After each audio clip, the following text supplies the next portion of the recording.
자, 이번 시간에는 대륙이동의 역사에 대해서 얘기해 보도록 하겠습니다. 크게 대륙이동설과 멘틀 대류설에 대해서 언급합니다. 자, 여기까지는 지권에 대해서 얘기를 하는데요. 고체지구라고도 합니다. 고체지구는 현재의 자료를 가지고 과거에 어떠한 일들이 있었는지 추적해가는 과정이지요. 그래서 현재의 자료 하나하나가 대단히 중요하고 이것을 설명하기 위한 창의적 가설, 이를 설명하기 위한 여러 가지 관측적 증거들이 포함되는 학문 영역이라 할 수 있습니다. 자, 그래서 추리를 통해서 과거의 환경과 상황을 우리가 알 수 있어야 된다는 점, 자, 이 점을 유념하시고 지권 파트에 들어오시면 되겠습니다. 자, 19세기 지질학계입니다. 1800년대였는데요. 양쪽 대륙, 특히 대서양을 사이에 둔 해안선의 유사성 등을 보고 대륙이 이동한다는 생각에 대한 공감대는 있었습니다. 그러니까 베게너 이전에도 대륙 이동에 대한 여러 사람들의 생각들은 모아지고 있던 것이었죠. 다만 여기에 대한 관측적 증거, 그리고 이를 집대성하기 위한 의지, 그리고 당시 사회 분위기, 특히 종교적 분위기 이런 것들이 있었겠죠. 자, 그런 이유들 때문에 대륙이 이동한다라는 생각을 표면 위에서 곧이곧대로 얘기하기는 어려운 상황이었습니다. 특히 양쪽 대륙에서 발견되는 동일한 종의 화석이 어떻게 나올 수 있는지에 대한 궁금증이 많았었는데요. 자, 이것은 예전엔 이렇게 설명했습니다. 과거 두 대륙 사이에는 육교 형태의 그 땅들이 있었습니다. 그것을 통해서 동물들이 또는 식물들이 이동을 할 수 있었죠. 먼 시간이 지나 어느 순간 갑자기 이 육교는 집안 아래로 침강합니다. 그러다 보니까 양쪽 대륙이 떨어진 형태가 되고 서로 간에 만날 수가 없는 상태가 되며 나중에는 이것이 서로 다른 대륙에서 화석이 발견되는 그러한 이유가 된다고 설명합니다. 바로 이를 육교설이라고 하지요. 육교설에 대한 것들은 가운데 있는 다리라는 과학적으로 관측될 수 없고 설명할 수 없는 증거들을 내세웠기 때문에 현재는 과학 이론으로 인정받지 못하고 있습니다. 자, 이처럼 관측적 증거가 없이 현재의 상황을 설명하기 위한 임시 방편적인 가설을 가리켜 에드호크 가설이라고 합니다. 이런 가설들로 인해서는 과학 이론이 증명되지 않으며 그것의 권위를 인정받을 수가 없습니다. 그래서 더 세련되고 더 관측적인 여러 증거들이 필요하게 되었었죠. 쥐스라는 사람도 있습니다. 이 사람 역시 19세기에 남반구에 있는 여러 대륙이 예전에는 하나의 형태였다라고 설명을 했습니다.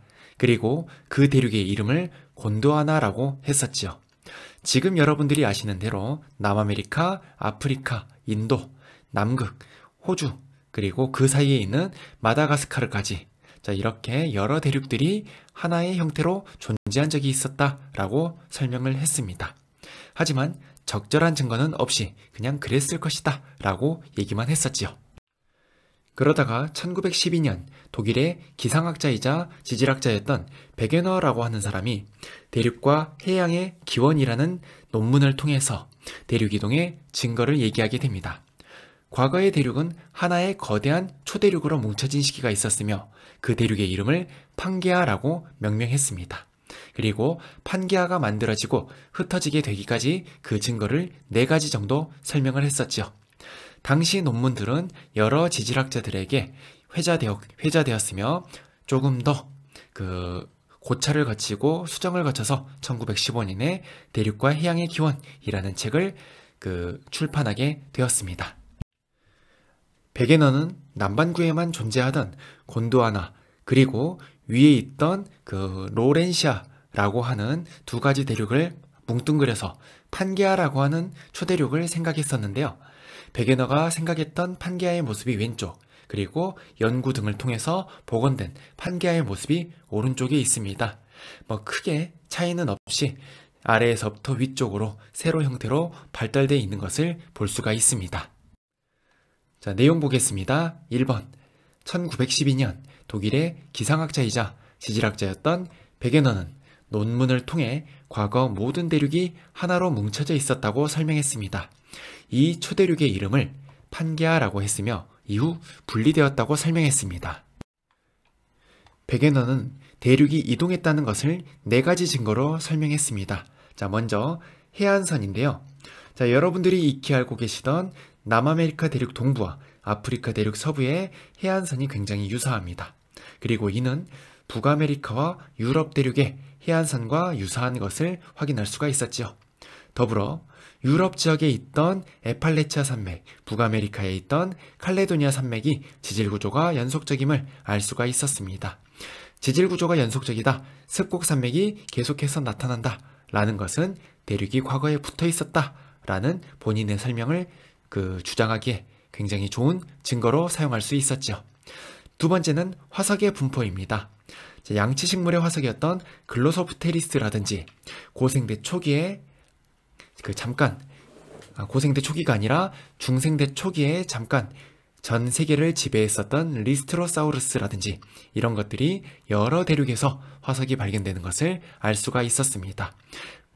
이러한 조그만한 파충류, 조그만한 양치식물들이 바다를 건너서 이동했다기보다는 당시의 대륙이 하나로 뭉쳐져 있었다라고 설명하는 것이 조금 더 온전한 설명이라 할 수 있습니다. 자, 그리고 여러 대륙에 퍼져 있는 빙하들의 흔적입니다. 남극을 중심으로 해서 남미, 아프리카, 인도, 호주 대륙까지 넓은 지역에 빙하의 흔적들이 퍼져 있습니다. 자, 이것은 당시 적도지방과 저위도지방이 차가웠기 때문이 아니며 과거에는 남극지방을 중심으로 해서 하나로 대륙이 뭉쳐 있었다라고 설명해야 조금 더 온전할 것 같습니다. 자, 이렇게 과학 이론을 설명하는데 가장 단순하고 간단하며 직관적인 설명이 조금 더 진실에 다가간다라는 것을 오캄의 면도날 이론이라고도 합니다. 자, 여기에서도 나타나 있죠. 대서양을 사이에 두고 남아메리카 동해안과 아프리카 서해안 해안선이 일치한다. 두 번째, 여러 대륙에서 동일한 종류의 고생물 화석, 아까 말했던 글로소프테리스, 리스트로사우루스, 메소사우루스 이런 화석들이 발견된다. 세 번째, 빙하의 이동 방향을 추적해 보았더니 빙하의 중심이 남극 근처에 모여 있었다.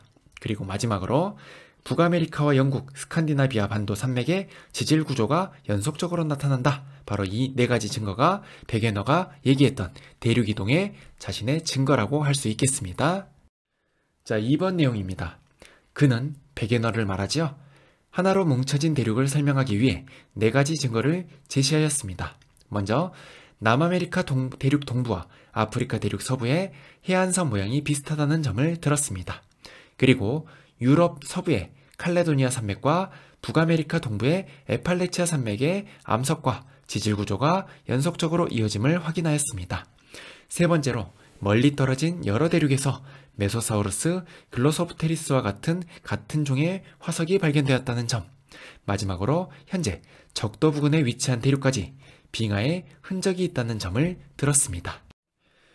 베게너의 대륙 이동설은 나오자마자 바로 인정받지 못했습니다. 자, 왜냐하면 그가 기상학자였지 지질학 전공자가 아니었습니다. 그리고 나이가 어렸었고요. 당시 이론을 냈을 때가 1차 세계대전 당시였습니다. 더군다나 독일 출신이기 때문에 추축국 사람이라는 이미지 때문에 자신의 이론을 인정받지 못했었죠. 자, 그리고 독일 내 지질학자 역시 대륙이동에 대한 베게너의 이론을 반대하고 있었습니다. 하지만 영국과 스위스 지질학자 중에 일부는 또 지지하는 사람도 있었지요. 여기까지는 그냥 가십적인 얘기였었죠. 실제로는 대륙과 해저 이동의 관계를 뚜렷하게 밝히지 못했습니다. 그리고 대륙 이동의 원동력을 제대로 제시하지 못했기 때문에 인정을 받지 못했습니다. 과학자잖아요. 독일 사람이다, 어렸다 라는 것보다 그래서 어떻게 대륙이 이동하는데? 라는 질문에 대답을 하지 못한 것입니다. 바로 이것을 반증 가능성에 관련해서 얘기할 수가 있죠.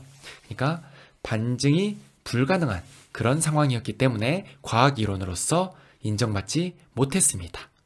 자, 나중에는 해양저 확장에 대한 아이디어가 소개되긴 했습니다만 베게너의 척이 이론은 당시 지질학자의 외면을 받을 수밖에 없었습니다. 베게너는 자신의 이론을 인정받기 위해 4번에 걸친 세계 일주를 하게 되는데요. 마지막에 1930년 정도에 그린란드에서 대륙 이동의 증거들을 찾다가 그는 실종되고 말았습니다. 그리고 현재까지도 그의 시체는 찾을 수가 없었지요. 자, 세 번째입니다. 베게너는 대륙이동에 관한 최초의 아이디어를 제시하였다는 점에서 자신의 이론인 대륙이동설의 의미를 찾을 수 있었습니다. 하지만 대륙이동에 원동력을 제시하지 못하였고 지질학자보단 기상학자로서의 연구를 더 많이 했었기에 대륙이동설은 당시 지질학계의 인정을 받지 못했습니다. 그러다 10여 년 정도가 지난 후 영국의 과학자이자 귀족이었던 홈즈라는 사람이 나오게 됩니다.